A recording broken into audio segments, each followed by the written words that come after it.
کہ بعض علماء حق کے متعلق یہ ذکر کر رہے ہیں کہ انہوں نے اپنے رسائل میں یزید کی توثیق کی ہے. یہ غلط بات ہے. یزید کی کوئی توثیق نہیں کی. وہ رسالے میرے پاس موجود ہیں، آپ کسی سے دکھا لیں. وہ الگ مسئلہ ہے جو آپ کہہ رہے ہیں کہ یزید نے آخر میں 3 شرائط حضرت حسین نے پیش کی، جن میں یہ بھی ہے کہ یزید کے ہاتھ پہ ہاتھ رکھوں. یہ ان کی کوئی سند نہیں.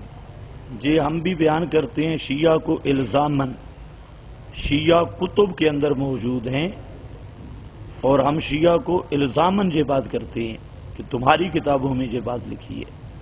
ورنہ حضرت حسین کی یہ 3 شرطیں کسی صحیح سند سے ثابت نہیں. یہ بات ذہن میں آ گئی. ہاں، ہمارے علماء بھی بیان کرتے ہیں، میں نے خود بھی پہلے بیان کیے، لیکن لوگ اس کو سمجھنے لگے کہ واقعتاً یہ شرطیں ہیں. اس لیے اب یہ وضاحت کرنا بھی ضروری ہے کہ یہ خود شیعہ نے بیان کیا، اہل تشیع نے بیان کیا کہ حضرت حسین نے 3 شرطیں بیان کی تھی. وہاں یہ 3 شرائط کسی بھی صحیح سند سے ثابت نہیں ہے. یہ مسئلہ ہے. باقی ہاں، کیا پوچھنا چاہتے ہیں؟ باقی وہ جو روایت آتی آپ سے فرمایا کہ قسطنطنیہ پہ میری امت کے ایک لشکر حملہ آور ہوگی اور وہ لشکر سارے مقبول ہیں. اس کے باوجود میں علماء کرام یہی فرماتے ہیں کہ اس کا سپاہ سالار جو تھا یزید رحمہ اللہ خود تھا. وہ بہت اچھے. اور یہ بھی حدیث میں آتا ہے کہ جو آل مدینہ پر ظلم کرے ان کو ڈرائے اس پہ خدا کی لعنت ہو. تو واقعہ حرہ میں مدینہ پہ حملہ کرنے والا بھی یزید تھا. اب کیا ہوگا؟ حضرت عبداللہ ابن زبیر اور بعض صحابہ کو قتل کرنے والا بھی یزید تھا. صرف ایک روایت کو لے لینا، باقیوں کو چھوڑ دینا، یہ تو نہیں مناسب. اصل بات یہ ہے کہ وہ حدیث بھی بالکل صحیح ہے خصوص دنیا والی، اور یہ حدیث بھی بالکل صحیح ہے کہ اہل مدینہ کے ساتھ زیادتی کرنے والا، ان کو ڈرانے والے پہ خدا کی لعنت ہے. تو حدیثیں 2 قسم کی آ گئیں. تو علماء محتاطین سکوت اختیار کرتے ہیں، اس پر ہم کوئی فیصلہ نہیں کر سکتے. بات صرف اتنی ہے. باقی لاکھوں نہیں کروڑوں یزید کٹھے ہو جائیں، حضرت حسین کی خاک کے پا کا مقابلہ بھی نہیں کر سکتے. یزید اچھا تھا یا برا، یہ بات ہی کوئی نہیں ہے. یہ تو خواہ مخواہ چند رافضیوں نے چھیڑی ہے. ہم نے یہ دیکھنا ہے کہ حضرت حسین رضی اللہ تعالیٰ عنہ یزید کو اپنے مقابلہ میں اہل نہیں سمجھتے تھے. اگر اہل سمجھتے تو پھر وہاں سے تشریف کیوں لاتے؟ سوال یہ ہے. تو حضرت حسین نے یزید کو نہیں مانا، باقیوں کو مانا. ٹھیک بات ہے. تو یزید ہمارا کس چیز کا امام ہے؟ کسی چیز کا امام نہیں، کسی مسئلہ میں نہیں. جو صحابہ کرام نے یزید کے ہاتھ بیعت کیا تھا اور اس کے حکم کے مطابق بیعت کے لیے اسلام ضروری ہے. معصوم ہونا یا پاک ہونا ضروری نہیں. اہل اسلام کے ہاں جو بیعت کی شرائط ہیں، یزید کافر نہیں تھا.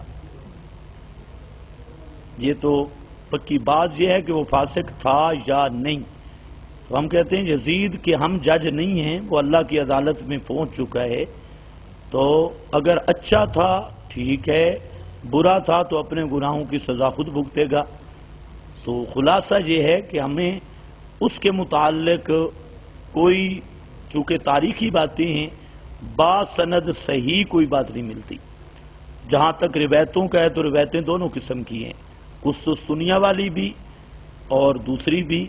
تو اس لیے علماء محتاطین کا یہی نظریہ ہے کہ اس معاملہ میں سکوت کرنا چاہیے اور خاموشی اختیار کرنی چاہیے.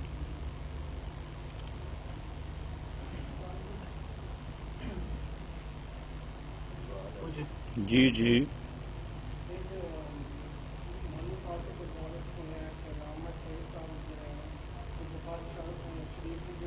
بھائی یہاں سوال و جواب کی مجلس ہے، شخصیات کی نہیں ہے. اس نے بھی غلط سوال کیا ہے.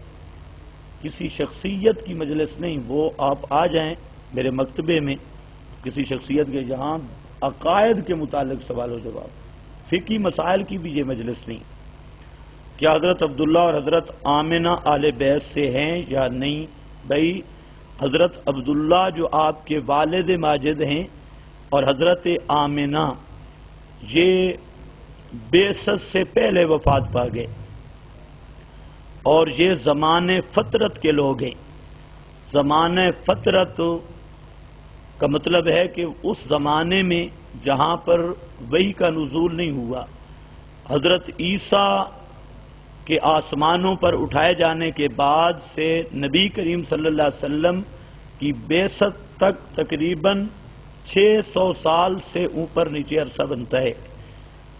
یہاں یہ ہے زمانے فطرت، اور زمانے فطرت کے لوگوں کے بارے میں ضابطہ ہے کہ جو شرک سے بچ گئے وہ اہل جنت ہیں. تو آپ کے والدین کے متعلق ہمارا یہی نظریہ ہے کہ وہ جنتی ہیں، لیکن وہ آپ کی بعثت سے پہلے فوت ہو گئے اور زمانہ فطرت میں فوت ہوئے، فطرت الوحی میں. تو اللہ رب العزت کا قانون بھی یہی ہے کہ دنیا کا معمولی عذاب بھی اس وقت تک اللہ تعالیٰ نہیں دیتے حتیٰ نبعث رسولا. دنیا کا عارضی عذاب بھی اتمام حجت سے پہلے نہیں آتا. تو آخرت کا ابدی عذاب بطریق اولا جب تک حجت اور دلیل قائم نہ ہو وہ اللہ رب العزت اس طرح نہیں دیتے. باقی زمانے فطرت کے لوگوں کے بارے میں جتنے بھی ہیں، شرک کا مسئلہ الگ ہے، توحید عقل سے سمجھ آنے والی چیز ہے، اور اگر شرک کر کے کوئی مرا تو وہ جہنمی ہے چاہے جس زمانے میں بھی ہو. اور شرک کے علاوہ جو فوت ہو گیا اور زمانے فطرت میں باقی اس کو اسلام کا کوئی علم بھی نہیں تھا تو وہ جنتی ہے. تو آپ کے والدین جنتی ہیں، ہمارا یہی حسن ظن ہے، کیونکہ وہ زمانے فطرت کے لوگوں میں سے ہیں اور ان سے شرک کرنا ثابت نہیں ہے. الیاس گھمن چیلنج کیا ہے کہ میرے ساتھ مناظرہ کرو تو 10 لاکھ روپے انعام دوں گا. ماشاءاللہ. آپ میں سے جو مناظرہ کروائے تو میں 5 لاکھ اس کو دے دوں گا. 10 لاکھ وہ مجھے دے گا، جو مناظرہ کروائے 5 لاکھ اس کے 5 میرے.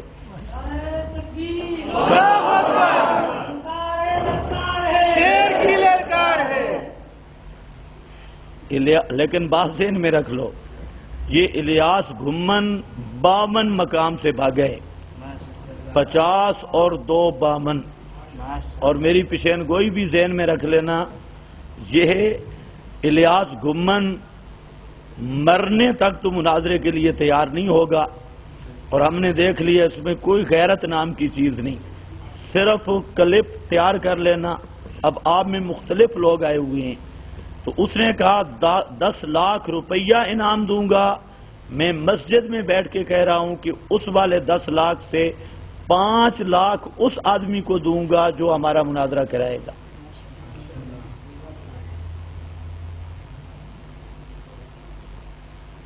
نبی کریم صلی اللہ علیہ وسلم کے قبر انور کے پاس کون سا درود پڑھنا چاہیے؟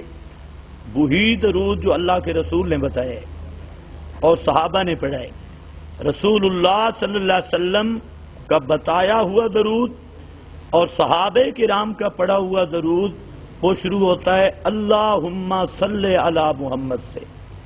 اس کے 45 سیغے ہیں، لیکن ہر درود شروع ہو رہا ہے اللہم صلی علی محمد.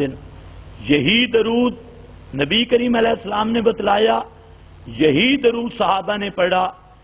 اور یہ جو الصلاۃ والسلام علیک یا رسول اللہ یا مصطفیٰ جان رحمت پہ لاکھوں سلام، یہ جو گاتے ہیں یا الصلاۃ والسلام علیک یا رسول اللہ، یہ درود اللہ کے رسول نے بھی نہیں بتلایا، صحابہ نے بھی نہیں پڑھا، نہ دور نہ قبر پر کہیں پر بھی یہ نہیں پڑھا. تو اس لیے ایسا درود کا محرف اور بدلنے والا بدقسمت اور بدبخت جو درود ہی بدل دے، تو اس سے بڑا بے ایمان کون ہو سکتا ہے؟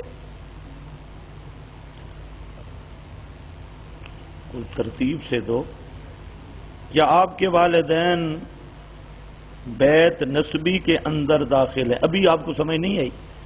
میں نے آپ کو بتایا کہ اہل بیت نسبی وہ ہیں جو آپ پر ایمان لے آئے اور آپ کے والدین آپ کی بعثت سے بھی پہلے وفات پا گئے. تو میں نے وضاحت کر دی ہے. بعض کتابوں میں تعلق مانوی کا ذکر ہے. یہ کس قسم کا تعلق ہے؟ دنیاوی حیات یا با اعتبار دنیا کے قبر میں مدفون ہونے کے، نہ کہ دنیاوی امور کے. کیا مطلب؟ یہ رکا لکھنے والا بھی نہیں سمجھ رہا کہ میں نے کیا لکھا، کیونکہ یہ جو ان للڑوں کا عقیدہ ہے حیات دنیاوی، یہ عقیدہ عیسائیوں کے عقیدے تثلیث کی طرح ہے.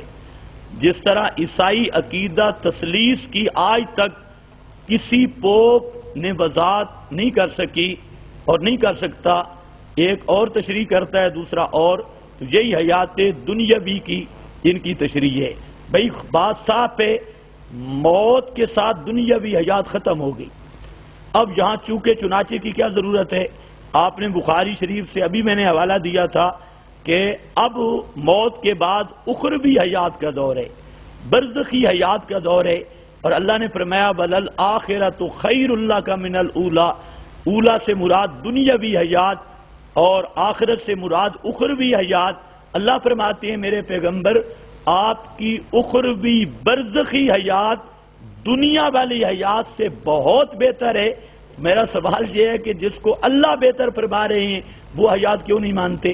جو رسول اللہ کے گھر سے اور تمام امت سے یہ مسئلہ آ رہا ہے کہ وفات کے بعد آپ کی روح مبارک جنت الفردوس میں ہے، مدینہ منورہ میں بھی نہیں، آپ کے جسم پاک میں بھی نہیں.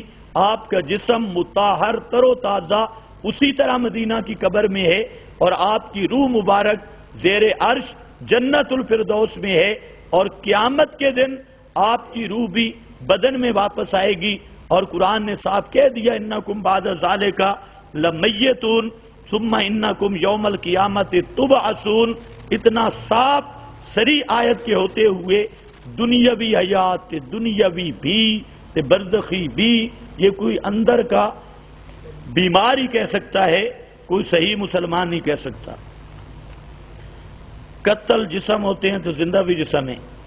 قرآن نے مقتول کو زندہ کہا ہے. سبحان اللہ. یہ اکثر ملا بیان بھی کرتے ہیں، یہ رکا اچھا ہے. وہ اس پہ زور لا تقولوا لمن یقتل. پھر عوام سے پوچھتے ہیں قتل جسم ہوتا ہے یا روح ہوتا ہے؟ آگے سارے شیخ الحدیث بیٹھے ہوتے ہیں اور کہتے ہیں جسم ہوتا ہے. لہذا زندہ بھی جسم. آپ سے میں ایک بات پوچھتا ہوں، جسم کے اندر روح رہ جائے شہید بنتا ہے؟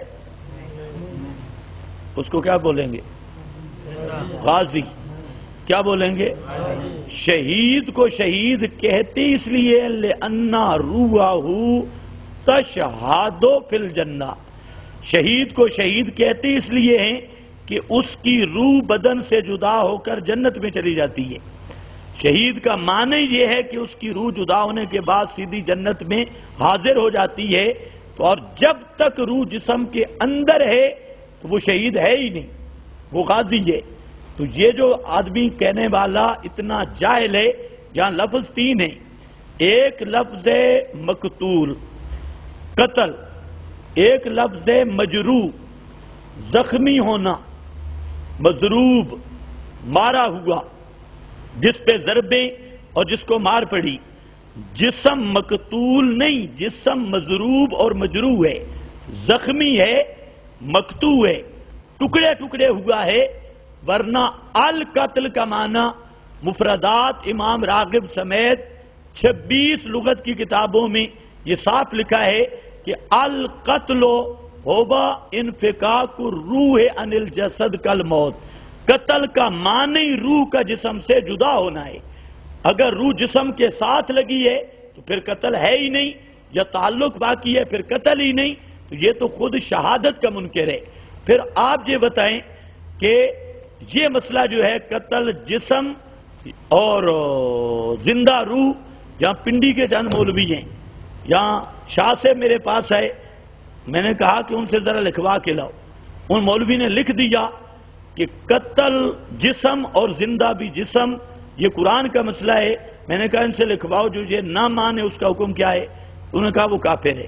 بہت اچھا، میں نے چند بزرگوں کے وہاں پر عبارات پیش کی، اور بزرگوں کو تو یہ الہ سمجھتے ہیں، قرآن کو نہیں مانتے، اور اکابر کی بات کو اس سے بھی زیادہ مانتے ہیں۔ میں نے کہہ دیا کہ دیکھو حضرت نانوتوی کہتا ہے شہید کا جسم مردہ ہے، اس کی روح زندہ ہے۔ مولانا ادریس کاندلوی کہتے ہیں شہید کا جسم مردہ ہے۔ علامہ آلوسی کہتے ہیں شہید کا جسم مردہ ہے۔ ابو حیان اندلسی کہتے ہیں شہید کا جسم مردہ ہے۔ خازن کہتے ہیں شہید کا جسم مردہ ہے اور ان کی ارواح کی زندگی ہے۔ اب میں نے کہا اب لگاؤ ذرا فتوے کا اجرا کرو۔ اب مسئلہ یہ ہے کہ قرآن کریم کی ان آیات کی تشریح خود محمد الرسول اللہ صلی اللہ علیہ وسلم نے کی، اور 35 احادیث میں موجود ہے۔ صحابہ نے پوچھا کہ شہید کی زندگی کا کیا معنی ہے، تو آپ نے فرمایا شہید کی زندگی کا معنی یہ ہے کہ ان کی ارواح جنت میں ہیں اور جنت کے پھل کھاتی ہیں، جنت کی سیر کرتی ہیں۔ اب جو معنی اللہ کے رسول بتلا رہے ہیں اس کو تو نہ مانا جائے، اور آج 14ویں صدی کا چبل جو معنی کر رہا ہے اس پہ ایمان رکھا جائے تو پھر اپنے ایمان کی خیر مناؤ۔ باقی قتل کا معنی روح کا جسم سے جدا ہونا ہے، جسم مجروح ہوتا ہے، مقطوع ٹکڑے ٹکڑے ہوتا ہے، مار اس پہ پڑتی ہے، اور قتل تب ہوتا ہے کہ روح جسم سے جدا ہو جائے، چونکہ قتل کا معنی روح کی جسم سے جدائی ہے۔ اسی کو رسول پاک نے فرمایا ارواحہم فی طیرن خضرن، اللہ کے رسول نے بھی اسی کی تشریح کی ہے اور اسی کی وضاحت کی ہے۔ سید عنایت اللہ شاہ سے پہلے کسی نے نبی پاک کو میت نہیں کہا۔ کیا بات، اللہ مولویوں کو ہدایت نصیب فرمائے۔ یہ قرآن پاک عنایت اللہ شاہ سے پہلے اترا یا بعد میں؟ جی پہلے یہ فیصلہ کر لو۔ اور قرآن میں کیا آیا ہے؟ انکا میتم و انہم، کس نے میت کہا ہے؟ اللہ نے۔ اور کس میں موجود ہے؟ قرآن میں۔ اور مولوی کیا کہتے ہیں کہ عنایت اللہ شاہ سے پہلے آپ کو میت کسی نے نہیں کہا۔ اچھا، اسی طرح ترمذی اٹھا، بخاری اٹھا، حضرت صدیق اکبر رضی اللہ تعالی عنہ جو اس امت کی اول اینٹ ہے اور پہلا مسلمان ہے، وہ سید عنایت اللہ شاہ صاحب سے پہلے گزرے ہیں یا بعد میں؟ سوچ لو، اب مولوی یہ نہ کہہ دے کہ نہیں بعد میں گزرے ہیں۔ تو حضرت صدیق اکبر نے آپ کو ماتھے پہ بوسہ دیا اور فرمایا طبتا حیم و میتا، طبتا حیم و میتا، میت کا لفظ بولا، آپ زندہ تھے تب بھی پاک، اب میت ہیں تب بھی پاک۔ یہ حضرت علی، یہ سید عنایت اللہ شاہ سے پہلے گزرے ہیں یا بعد؟ تو حضرت علی فرماتے ہیں میں نے آپ کے وجود کو غسل دیا، غسل دینے والا میں تھا، اور جس طرح عام میتوں کو غسل دیا جاتا ہے ان سے کئی قسم کی چیزوں کا خروج ہوتا ہے، حضرت علی فرماتے ہیں جب میں نے اپنے محبوب کو غسل دیا تو مجھے آپ کے جسم سے بھی خوشبو محسوس ہو رہی تھی، اور میں نے اس طرح کی کوئی چیز نہیں دیکھی، اور جب میں نے غسل دیا تو میرے دل سے ایک جملہ نکلا طبتا حیم و میتا، اللہ کے محبوب آپ زندہ تھے تب بھی خوشبودار، اور اب کیا ہو گئے ہو؟ اب کیا ہو گئے ہو؟ میت، اب بھی خوشبودار۔ یہ تو آئندہ جمعے پہ انشاءاللہ آئے گا، اہل بیت کا عقیدہ، آج تو ٹائم ختم ہو گئی ہے، وہ پوری لسٹ میں بیان کروں گا۔ تو یہ لوگ ہوتے ہیں فراڈی، لوگوں کو دیتے ہیں دھوکہ۔ البتہ میں یہ کہتا ہوں کہ موت کا یہ معنی کہ روح جسم کے اندر ہو یا روح کا جسم کے ساتھ تعلق ہو، یہ معنی 14ویں صدی سے پہلے اس نبی کی امت میں اگر کسی فرد نے کیا ہے تو لاؤ۔ موت کا یہ معنی کہ روح کا تعلق باقی ہے یا روح جسم کے اندر باقی ہے، 14 صدیوں میں عالم چھوڑو، محدث مفسر چھوڑو، اگر کسی آل سنت کی طرف منسوب ڈاکو چور زانی کا عقیدہ ہے وہ بھی پیش کر دو اور منہ مانگا انعام لو. اگر کوئی مریض بچہ یا ایسا شخص جو تلفظ سے آیات پڑھ نہ سکتا ہو، بھئی دیکھیں، اچھا شخص قرآنی آیات کا تعویذ بنا کر دینا کیسا ہے، یا پانی میں گھول کر پینا کیسا ہے؟ بھئی تعویذ کا معنی ہے دم کرنا. قرآن آپ کو آتا ہوگا، قل اعوذ، قل کہ یا اکتب، لکھ، قل اعوذ برب الفلق، قل اعوذ برب الناس. نبی کریم صلی اللہ علیہ وسلم اور صحابہ کا طریقہ تھا دم کرنا، اور دم کرنا یہ جائز ہے، لیکن شرط ہے جو دم کر رہا ہو اس کا عقیدہ مسلمانوں والا ہو، مشرک اور بدعتی نہ ہو، مسلمان ہو. دم کرنا بالکل جائز ہے، اور دم کے لیے کوئی سپیشل دامے کی بھی کوئی ضرورت نہیں. بعض لوگوں نے خاص گدیاں بنائی ہوتی ہیں دم کی، ہر ایک دم کر سکتا ہے. قرآن پاک سورہ فاتحہ ہو، آخری 2 سورتیں ہوں، جس کو آتی ہیں وہ پڑھ کے دم کر دے. تو اب عجیب بات ہے، لوگ کیا کہیں گے، او جی یہ قرآن کا اثر نہیں مانتا. میں نے کہا قرآن تیرے گھر پڑھا تھا، تو وہاں سے تو نے پڑھ کے دم نہیں کیا، یا کسی اور کو تو نہیں کہا یہ بزرگ بیٹھے ان کو کہے جی مجھے دم کرے، نہیں، یہ جائے گا پیر بجو کے پاس. تو اب قرآن میں اثر نہیں مانا، پیر بجو میں اثر مانا ہے، اس میں اثر مانا ہے. اور جو غیر اللہ کے مؤثر اور متصرف ہونے کا قائل ہے، اصل مشرک یہ ہے. تو تعویذ کا معنی نہ بدلو، اس کا معنی ہے دم کرنا. باقی کسی قسم کا تعویذ لکھ کر گلے میں ڈالنا اس کے ہم قطعاً قائل نہیں، اس لیے کہ اس کی دلیل نہیں. ایک روایت آتی ہے ان عمر ابن شعیب ان ابیہ ان جدہ کی سند سے، اس کو ملا لوگ بیان کرتے ہیں، مشکات میں بھی ہے. لیکن افسوس یہ ہے مولویوں پر، تعویذ لکھنے ہوں تو اس روایت کو لیتے ہی، اور دوسرے مسائل میں خود آسن الکلام وغیرہ میں اسی روایت کا رگڑا نکالا کہ جس کی سند صحیح نہیں ہے اور یہ قابل استدلال نہیں. اور ہم یہی کہتے ہیں کہ لینے دینے کے بعد ایک جیسے ہونے چاہیے. ان عمر ابن شعیب ان ابی ان جدی کی سند وہ اس قابل نہیں کہ اس سے احکام ثابت کیے جائیں. یہ ایک اپنے مقام پہ علمی بات سے آپ صلی اللہ علیہ وسلم کا آخر زندگی تک معمول دم رہا. حضرت حسن اور حضرت حسین چھوٹے بچے تھے، یہ موجود ہے مشکات میں بھی.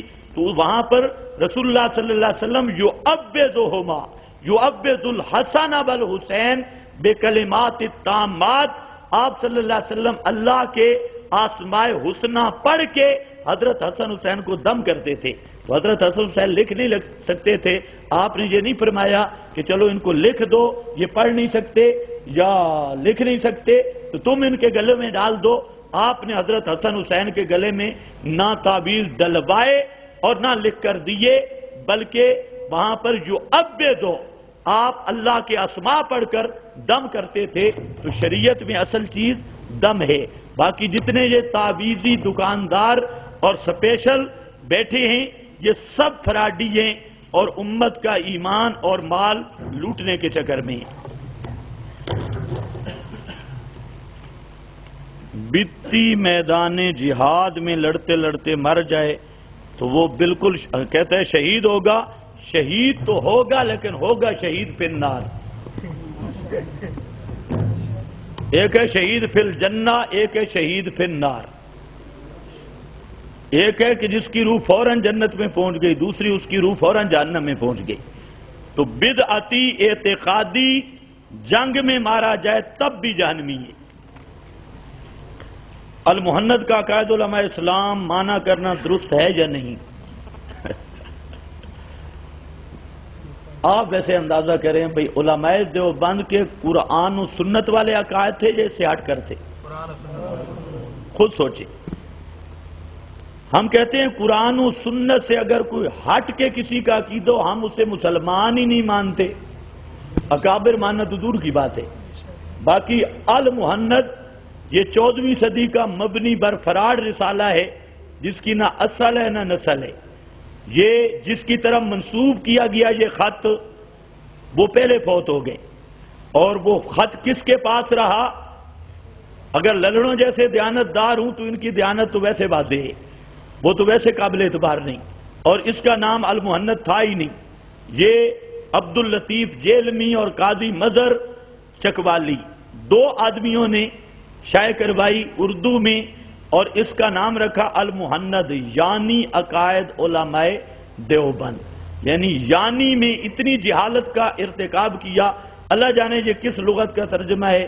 المحنت کا معنی ہے ہندی تلوار، اور یعنی عقائد علماء دیوبند، یعنی عبد اللطیف جیلمی اور قاضی مظہر دونوں اتنے ان پڑھ تھے کہ ان کو المحنت کا ترجمہ کرنا بھی نہیں آیا، اور انہوں نے ترجمہ ہی غلط کیا ہے. باقی ہم محنت شہنت کو نہیں جانتے، ہم کتاب اللہ کو جانتے ہیں اور سنت محمد مصطفیٰ کو جانتے ہیں. تبلیغ والے کہتے ہیں کہ اللہ کی راہ کی ایک نماز کا ثواب 49 کروڑ نمازوں کا ثواب ملتا ہے. یہ کسی حدیث کی کتابوں میں کوئی روایت ہے؟ یہ نرا جھوٹ ہے. یہ ہمارے تبلیغ والے بھائیوں کا خالص جھوٹ ہے، خالص. یہاں ایک مفتی ہے تعلیم القرآن میں، نام نہیں لیتا، باوضو ہوں تو معروف ہے، بیٹھا بھی تعلیم القرآن میں ہے. اس دجال نے پیچھے فتویٰ دیا، کہتا ہے کہ یہ روایت میں ثابت کرتا ہوں. اور ثابت کیسے کی؟ کوئی ادھر سے ضرب دی، کوئی ادھر سے ضرب دی. آپ ایمان سے بتائیں اس کائنات میں سب سے افضل جگہ کون سی ہے؟ کعبۃ اللہ. اور کعبہ میں نہ ایک نماز کا کتنا ثواب ملتا ہے؟ 1,00,000 کا. اور ریونڈ پھر کعبے کی کوئی اہمیت رہے گی؟ ٹھنڈے دل سے سوچو، پھر کعبے جانے کی کوئی ضرورت ہے؟ کعبہ میں جائے تو 1 نماز کا 1,00,000 کا ثواب. یہ بھی آپ کی رعایت کے لیے میں بیان کر رہا ہوں، ورنہ حدیثیں اور بھی ہیں، 1,000 والی بھی ہے اور بھی ہے. زیادہ سے زیادہ کیا ہے؟ 1,00,000. اور ریونڈ کی نماز کا 49 کروڑ. پھر لوگوں کا دماغ خراب ہوا، 49 کروڑ کو چھوڑ کر 1,00,000 کے پیچھے جائیں.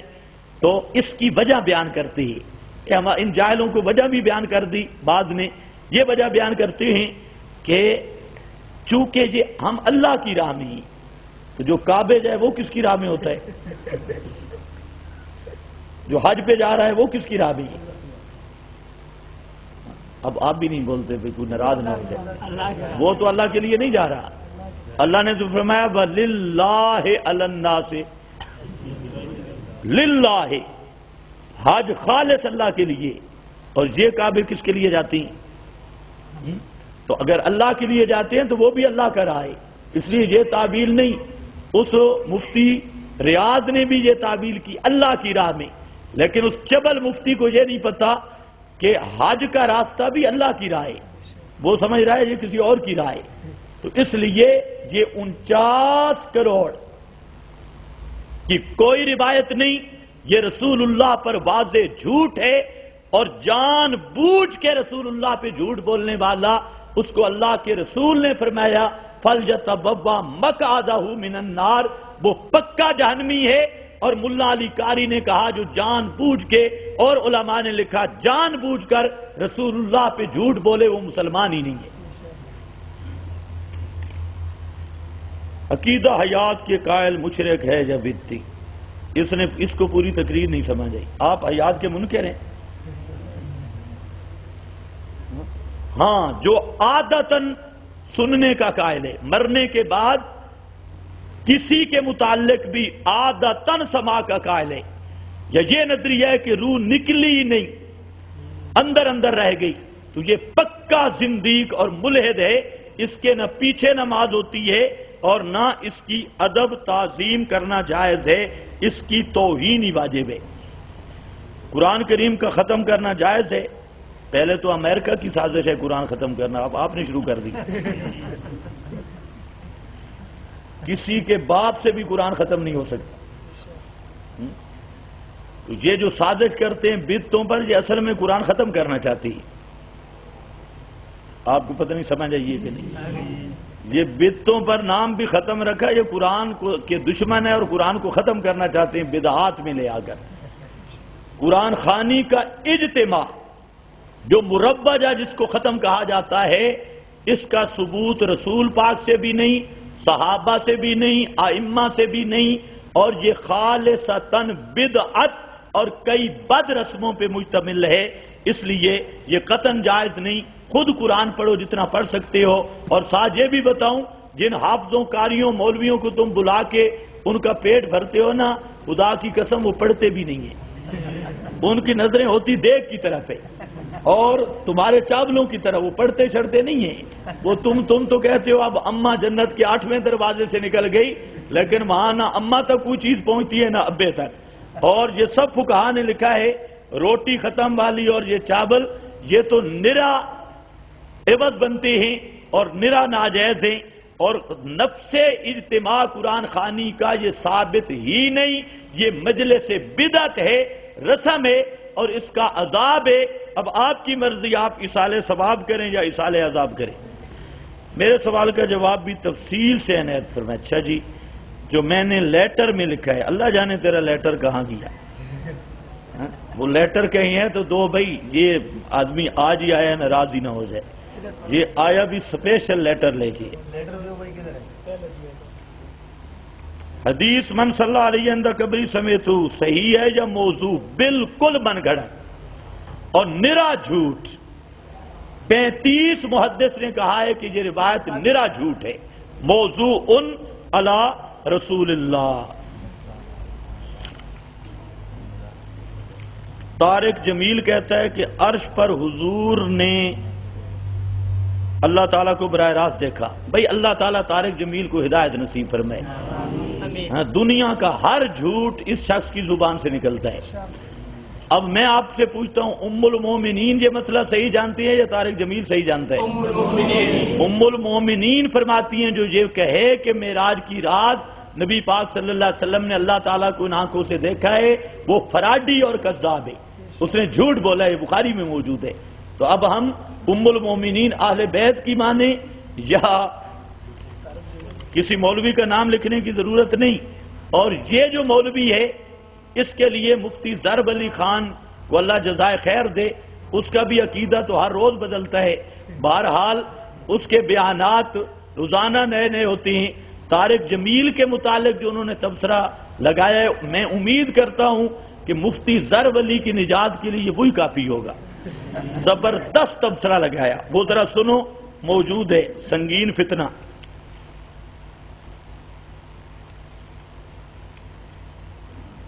بھئی یہ میں نہیں پڑھ سکا، یہ کوئی پڑھ لے تو مجھے بتائے۔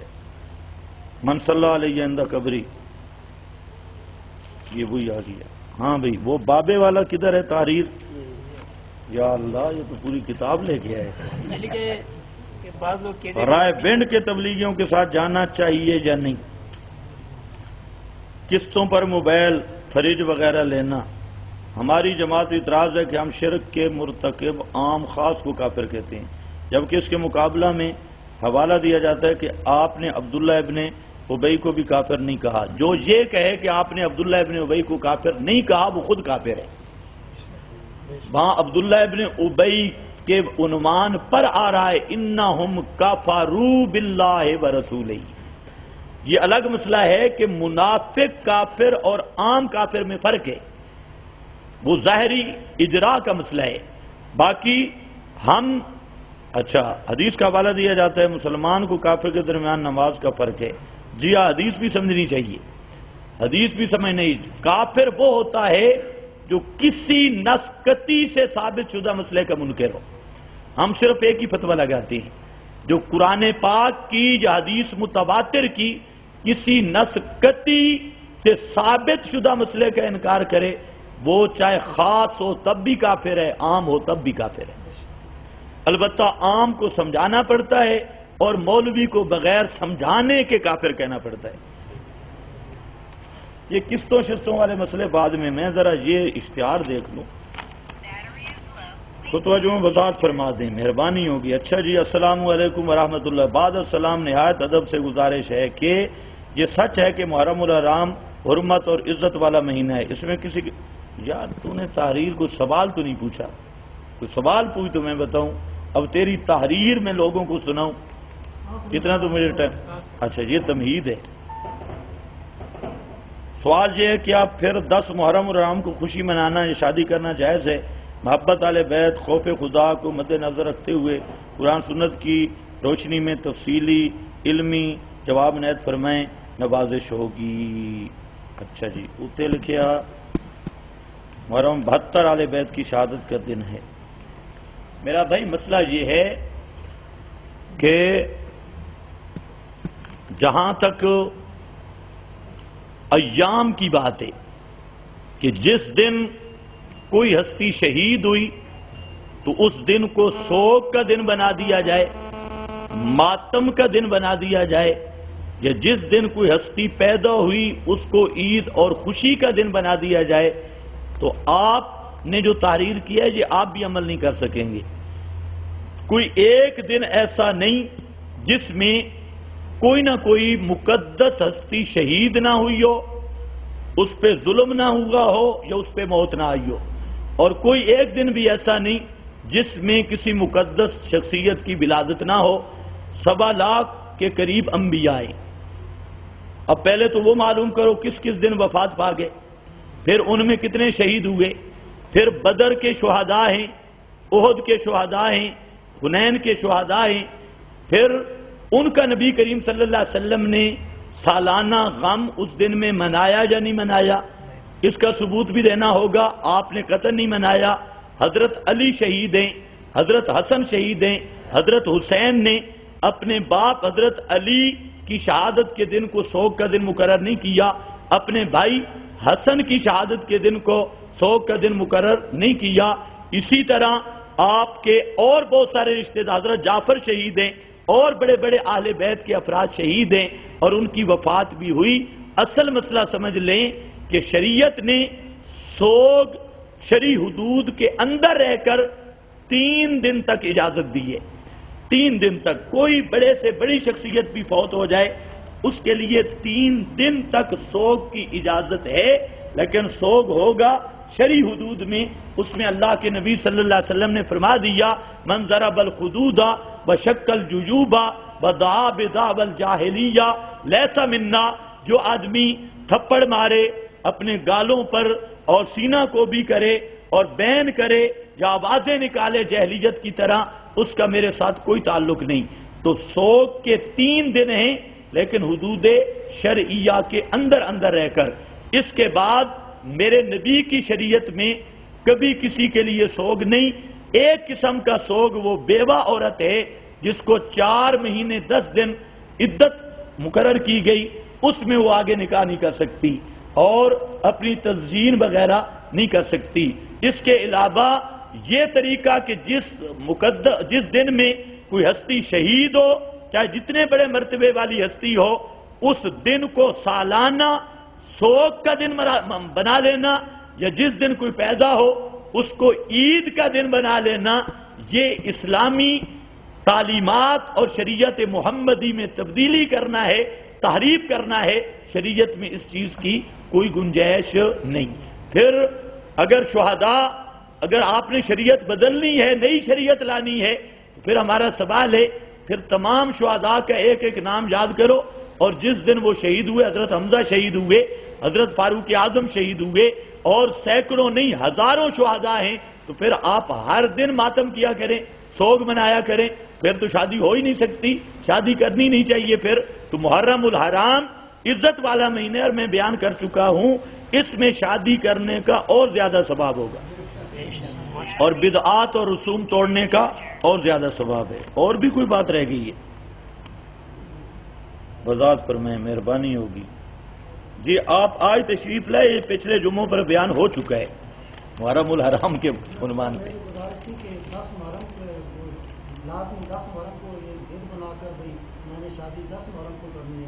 بالکل حق ہے اس کا، اس کو اتنا بڑا ثواب ملے گا کہ جس کا اندازہ ہی نہیں، کیونکہ وہ ایک بدعت کو توڑ رہا ہے، رسم کو۔ تو جو 10 محرم کو شادی کرتا ہے اس کو 100 شہید کا ثواب ملے گا۔ اللہ کے نبی نے فرمایا کہ من تمسک بسنتی اندہ فساد امتی فلہ اجر مئات شہید، اور رسموں کو توڑنا، بدعات کو توڑنا، یہ ہے سب سے بڑی فضیلت، سب سے بڑا ثواب۔ جو خوش نصیب میرا بھائی 10 محرم کو شادی کرے اس کو اللہ اور زیادہ اجر عظیم عطا فرمائیں گے، نکاح کا ثواب بھی ہوگا، اور ایک بری اور گندی رسم اور رسول اللہ کی شریعت کی تعریف کو مٹانا اور احیاء سنت کا بھی اس کو ثواب ملے گا۔ وہ تو بہت قابل صد مبارکباد ہے، بہت بڑی مبارک کے لائق۔ باخر دعوانا، مزید تسلی کرنی ہو تو آ جاؤ۔